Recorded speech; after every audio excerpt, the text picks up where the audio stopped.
자, 여러분들과 함께 히브리서 오늘 1장 5절부터 14절까지의 말씀을 살펴보겠습니다. 1장 4절에서 예수님은 천사들보다 뛰어나시다라는 결론을 맺었습니다. 5절부터 14절까지는 예수님이 어떻게 천사들보다 뛰어나신지를 설명하고 있습니다. 1장 4절의 결론 부분이 1장 5절부터의 내용이 되는 것입니다. 이것을 히브리서에서 그 연결고리라고 하는데 계속해서 이런 패턴이 나옵니다. 그 전 단락의 결론 부분이 그 다음 단락의 내용으로 이렇게 등장하는 것이죠. 이것을 연결고리라고 합니다. 5절부터 14절까지는 예수님이 천사들보다 어떻게 뛰어나신지 구약의 성경 구절 그 7구절을 인용해서 말씀하십니다. 첫 번째가 5절에 보면 너는 내 아들이다. 내가 너를 낳았다. 나는 그에게 아버지가 되고 그는 내게 아들이 되리라. 천사는 하나님 앞에서 종의 신분이지만 예수님은 아들의 신분이다. 그래서 예수님이 천사들보다 뛰어나시다. 이런 말씀을 합니다. 6절에 보면 예수님이 이 땅에 세상에 다시 들어오게 하실 때 맏아들로서 이렇게 말씀하시거든요. 이것은 예수님의 성육신을 의미합니다. 그때 천사들은 예수님께 경배했다라고 말하고 있습니다. 누가복음에 보면 예수님이 탄생하실 때 천사들이 예수님께 경배하는 내용이 나옵니다. 두 번째로 그러니까 예수님이 천사들보다 뛰어나신 이유는 예수님은 경배의 대상이기 때문에 천사들은 경배해야 하고 예수님은 경배를 받으시는 분이기 때문에 천사들보다 뛰어나다 이렇게 말씀하십니다. 7절에 천사들의 역할은 하나님의 사역을 감당하는 역할입니다. 그러니까 바람으로서. 바람은 분명한 실체가 있다라기보다는 그 하는 역할이 중요한 것이거든요. 그 세례 요한이 예수님 오시기 전에 나는 광야에서 외치는 소리다. 나는 실체라기보다는 그 소리로서 어떤 역할을 한다. 이것이 중요했다. 이렇게 말하는 것처럼 좀 천사들은 어떤 실체라기보다는 역할로서 바람으로서 하나님의 뜻을 수행하는 자들이다. 이런 부분에서 중요하다는 것입니다. 그리고 또 8절에 보면 그 아들에 대해서 말하는데 하나님의 주의 보좌는 영원하시며 주의 나라의 규는 공평한 규다.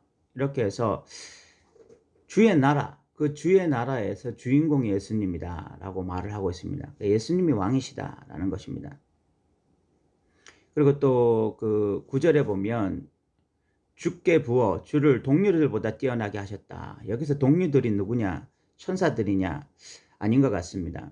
그러니까 2장 11절에 보면 거룩하게 하시는 이와 거룩하게 함을 입은 자들이 다 한 근원에서 난지라 그러므로 형제라 부르기를 부끄러워하지 아니하셨다라고 말합니다.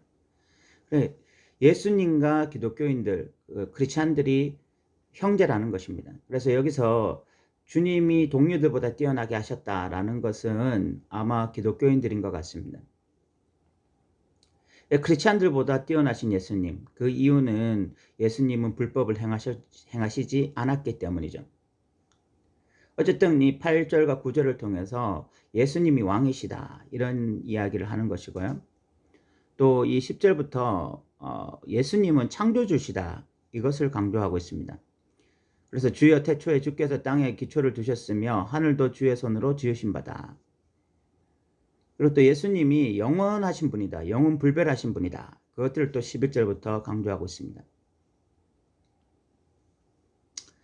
그래서 12절에 보시면 의복처럼 갈아입을 것이요 그것들은 옷과 같이 변할 것이나 주는 여전하여 라고 말하고 해서 그래서 예수님이 또 영원 불변하신 분, 변하지 않는 분 이렇게 말씀하시고 그리고 13절에 이것이 어떤 절정인데 예수님은 하나님 우편에 앉아 계시다 라고 말하고 있다는 것입니다. 천사들 중에 누구에게도 이렇게 말하지 않죠. 천사들을 누가 하나님 우편에 앉을 수 있겠습니까? 수종 드는 자들인데. 그런데 예수님은 하나님 우편에 앉아 계시다 이렇게 말을 하고 있습니다.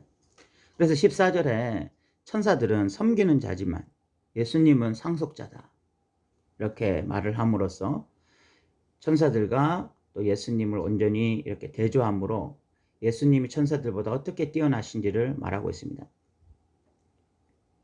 5절부터 14절까지를 보면 예수님은 아들이시고 또 예수님은 경배의 대상이시고, 예수님은 창조주시고, 또 예수님은 영원 불변하신 분이고, 또 예수님은 왕이시고, 예수님은 하나님 우편에 앉아 계시고, 이런 존귀하신 분이기 때문에 상속자시고, 천사들은 그냥 섬기는 자, 종으로서 있기 때문에 예수님이 훨씬 우월하다 이야기를 하는 것입니다.